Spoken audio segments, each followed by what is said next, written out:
સમાચારમાં આગળ વધી સમાચાર સુરતમાંથી મળી રહ્યા છે કે જ્યાં ટાપુ પર સંતાયેલો આરોપી પોલીસ પકડમાં આવી ગયો છે। સંપૂર્ણ વિગતે વાત કરીએ। પોલીસથી બચવા આરોપીએ નદીમાં ઝંપલાવ્યું હતું। તાપી નદી વચ્ચે નાનકડા ટાપુ પર આરોપી સંતાયો હતો।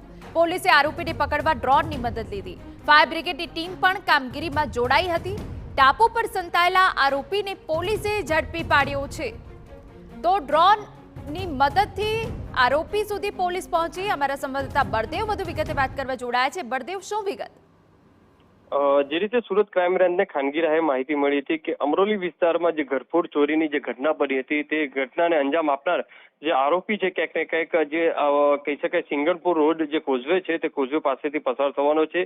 તે માહિતીના આધારે સુરત ક્રાઇમ બ્રાન્ચની જે અલગ અલગ ટીમો હતી તે વોચમાં હતી। તે દરમિયાન આરોપી બાઇક ઉપર જ્યારે પસાર થઈ રહ્યો હતો તે દરમિયાન આ જે સુરત ક્રાઇમ બ્રાન્ચની જે ટીમ દ્વારા તેને પકડવા માટેની જે કોશિશ કરી તે દરમિયાન જે આરોપી છે મુકેશ ઉર્ફે લાલુ ઉર્ફે ગોવિંદ સરવૈયા નામનો જે મુખ્ય જે આરોપી હતો તે ભાગી છૂટ્યો હતો અને તાપી નદીની અંદર જે કૂદકો મારી અને જે પોલીસથી બચવા માટેનો જે પ્રયત્ન કર્યો હતો, પણ સુરત ક્રાઇમ બ્રાન્ચની ટીમ દ્વારા પણ સતત તેને પકડી પાડવા માટે જે તજવીજ હાથ ધરી હતી અને તાપી નદીની અંદર જે કેટલાક પોલીસ જવાનો પણ જે કૂદી પડ્યા હતા અને સાથે સાથે ફાયર વિભાગને પણ જાણ કરવામાં આવી હતી।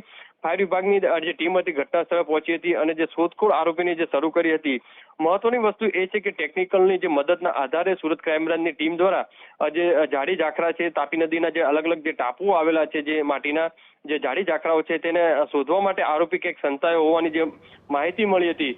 ત્યારબાદ સુરત ક્રાઇમ બ્રાન્ચની ટીમ દ્વારા જે ડ્રોનની મારફતે તેની શોધખોળ શરૂ કરી હતી અને આખરે જે તાપી નદીના વચ્ચે એક જે ટાપુ આવેલો છે ટાપુની અંદર આ જે ઝાડીઓની અંદર સંતાયેલા જે મુખ્ય આરોપી છે જે મુકેશ ઉર્ફે લાલુ તે ડ્રોનની અંદર જે દેખાયો હતો ને તેના આધારે બોટ મારફતે પોલીસ ત્યાં પહોંચી હતી અને જે આરોપી છે તેને પકડી લેવામાં આવ્યો હતો અને હાલમાં સુરત ક્રાઇમ બ્રાન્ચ દ્વારા તેની ધરપકડ કરી લીધી છે અને કાયદેસરની કાર્યવાહી હાથ ધરી છે। જી બિલકુલ, આભાર। તો ટાપુઓની વચ્ચે આ આરોપી સંતાયો હતો પરંતુ ડ્રોનની મદદથી પોલીસ આરોપી સુધી પહોંચી।